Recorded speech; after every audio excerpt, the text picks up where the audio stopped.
کلندر پاک رحمۃ اللہ علیہ کے شروع سے ایک ہی بات کہا کرتے تھے، خوف خدا میں رہنا ان عبادت، ڈرو اللہ سے،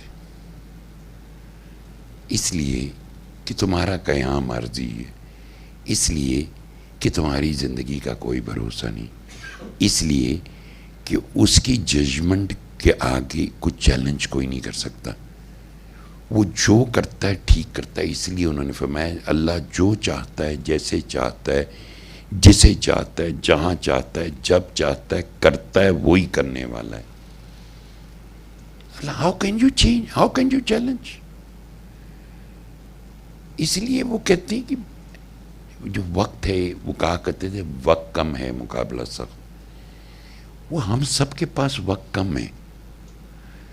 وہ کون کہہ رہا تھا کہ پتہ نہیں کتنی سانسیں لیں گی، میں کہ جناب جنیاں لنگ رہی ہیں لگتا ہے تھوڑی ہی رہ گئی ہیں، ہر لمحے تو سانسیں کم ہو رہی ہیں ہماری، ہر لمحے، ہر گزرتے لمحے کے ساتھ بڑھ کر رہی ہیں سانسیں۔ سو انہوں نے ہمیں یہ سننے کی طرف لگایا، سنو، یہ آپ سن رہے ہو نا، بابا حال اسٹریٹ رحمۃ اللہ علیہ فرمایا کرتے تھے سنن والے نو سنی کہندے نے۔ قرآن کہتا ہے اللہ ان کو ضرور سناتا اگر ان میں سننے کی صلاحیت پاتا۔ صلاحیت، یہ صلاحیت نہیں ہے، یہ پھر کیوں کہا صلاحیت؟ گونگے بہرے اندھے، ہم نے ان کے قلوب پہ مہریں لگا دی۔ تو جب آپ نے حق بات سننی نہیں ہے تو گونگے بہرے ہو گئے نا، اندھے بھی ہو گئے۔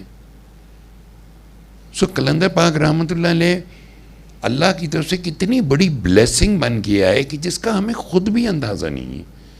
پہلے فیز میں تو ہم نے اپنی بیماریاں، پریشانیاں، دکھ، تکلیفیں، مسائل، اولاد نہیں ہوندی، شادی نہیں ہوندی، کاروبار نہیں گیا، بچے نہیں ہوندے، جن ہو گیا، جادو، پہلے تو یہ اسٹیج تھی ہم پہ۔ ویسے تو اسٹیج سے ہم کبھی باہر نکلے نہیں اللہ کے فضل سے، آج بھی وہی کا وہی ہے سب کچھ۔ یعنی اتنا زمانہ لوگوں میں پھرنے کے بعد انہوں نے کہا صحیح بابا، بابا تھک گیا، ان کو بابا کی کوئی بات سمجھ میں نہیں آئی، یہ وہیں کے وہیں اپنی جگہ پہ، وہ کہتے ہیں پر نالا اپنے تھائیں، وہ یہ مثال یوز کیا کرتے تھے۔ آج بھی ہم وہی، وہ اللہ کا ایک انعام بن کے آتا ہے فقیر، دوست اللہ کا، وہ ہمیں اللہ کے انعام کے طور پر بھیجے گئے۔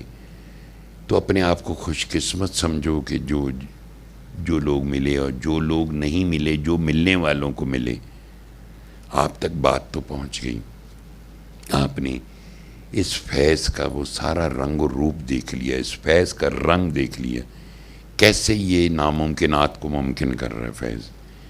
قرآن کی سچائی دیکھ لی، اس شریعت محمدی صلی اللہ علیہ وسلم کی سچائی دیکھ لی، ولایت کی سچائی دیکھ لی، نبوت کی سچائی کی تصدیق دیکھ لی آپ نے اولیاء کی صورت میں۔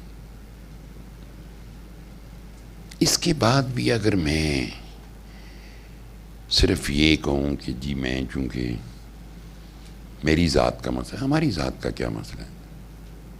بلے شاہ صاحب رحمۃ اللہ علیہ کہتے ہیں بلے شاہ دی ذات بھی کچھ نہیں، بلے کولوں تے چولہا چنگا، کون سی ذات ہماری؟ ہمارے اندر کوئی خوبی ہوتی تو ہمارے اوپر ایک رہبر کیوں آتا؟ اگر ہم اچھے ہوتے، اے جناب گناہ گاراں دے اوتے ہی آندے نے، اللہ بھیجتا ہے کہ ان کو ہدایت ملے، ان کو کوئی راستہ ملے۔ تو خوش قسمت ٹھہرے ہم اس لحاظ سے کہ اللہ نے ہم پہ کرم کیا اور فقیر کو بھیجا۔ وہ فقیر صاحب جذب تھے۔ اچھا یہ بھی ایک لفظ بیچ میں نے سنا، جلالی آگ، وہ آج کل میں نے سنا کسی جگہ کوئی کہہ رہا تھا جلا کے بھسم کر دوں گا، میں ڈر گیا، میں کہ یار آگ نال تے بندہ بندے نو جلا سکتا ہے، یہ کوئی انج بھی جلا سکتا ہے، کوئی نعرے مار کے بھی جلا لیندے۔ میں اتنے فقیروں کی صحبت میں رہا، میں نے ان کے اندر صرف محبت دیکھی۔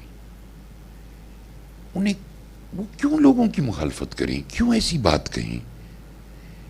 جن کے نفسوں کو لگام ڈل گئے وہ ایسی باتیں کرتے ہیں۔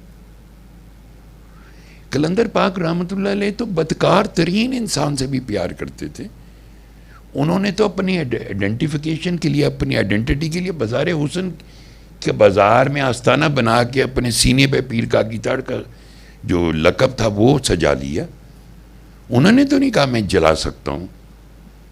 وہ جلالی اور جمالی یہ بات، یہ جس بات کی آپ کو سمجھنا وہ بات ہی نہیں کرنی چاہیے. بات اتنی کرنی چاہیے جتنی مجھے، جو میں محسوس کرتا ہوں.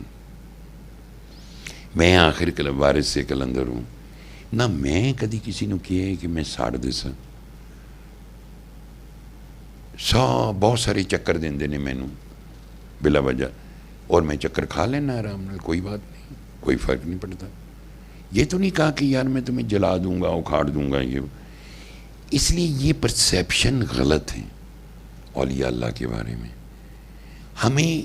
ہم سمجھتے ہیں یہ کوئی ایک تخت ہو، چھوٹی میرے ہاتھ میں ہو، اور وہ بڑا سا عصائے موسیٰ ٹائپ، اور میں یوں بیٹھا ہوں اور کسی کی طرف غور سے نہ دیکھوں، اور دیکھوں تو وہ تھر تھر کانپ کے نیچے گر جائے. تو پھر آپ رہبر تو نہیں ہو سکتے. ایسا تو ملک الموت بھی نہیں کرتے. وہ بھی امر سے آتے ہیں اللہ کی، اپنی مرضی سے نہیں آتے. آپ اپنی مرضی سے ہی بن گئے ہیں سب کچھ. سو یہ جلالی اور جمالی کی ڈیبیٹ سے نکل کے یہ جان لیں کہ جو ہاٹ لائن کے فقیر ہوتے ہیں وہ ڈائریکٹ عطائے خدا بندی ہوتی ہے. کلندر پاک رحمۃ اللہ علیہ ڈائریکٹ عطائے خدا بندی. اس لیے ہاٹ لائن کے جو فقیر ہوتے ہیں ان کا شجرہ بھی بڑا مختصر ہوتا ہے، اور ان کا جو شجرہ ہے وہ یہی ہے: سید پتر بخاری دا تے بخاری پتر علی دا. یہ شجرہ ہے بس ٹوٹل. وہ میرے سے لوگ پوچھتے ہیں ایڈیشن نہیں ہو سکتی. میں کہ ہم ہی ایڈیشن ہو سکتی. ہاٹ لائن میں ٹرائکا بس 3 ہی ہوتے ہیں، چوتھا چوتھا کوئی نہیں، نہ دائیں نہ بائیں. کیوں؟ کس کوشش؟ سادات کے بیچ میں کیوں گھسنے کی کوشش کر رہے ہو؟ سڑنا ہے بیچ آ کے. تو بندے کا خیال ہوتا ہے نا وہ سروائیو کر جائے گا. سو وہ ہاٹ لائن کے فقیر تھے. ان کا ٹوٹل فوکس جو ہے وہ انسانیت ہے. اور یہ شہنشاہ دو جہاں سید الانبیاء علیہ الصلوۃ والسلام کی سنت ہے، درد انسانیت. چونکہ آپ کو محسن انسانیت کہا جاتا ہے، آپ ہی کو رحمت للعالمین کہا جاتا ہے. قرآن ایٹ ون ٹائم ان کا میسج دنیا کے طول و عرض میں پھیل گیا. ہندو، سکھ، عیسائی، یہودی، انگریز، جو کچھ بھی ہیں سب نے سن رہے ہیں. یہ رحمت للعالمین صلی اللہ علیہ وآلہ وسلم کے قلب پہ اترنے والے قرآنی نور کی سچائی ہے کہ یہ ہر ایک کے لیے درد انسانیت. ان کی آخری سانس بھی کہا کرتے تھے دعا کرو بابا کی ہر سانس انسانیت کے کام آ جائے.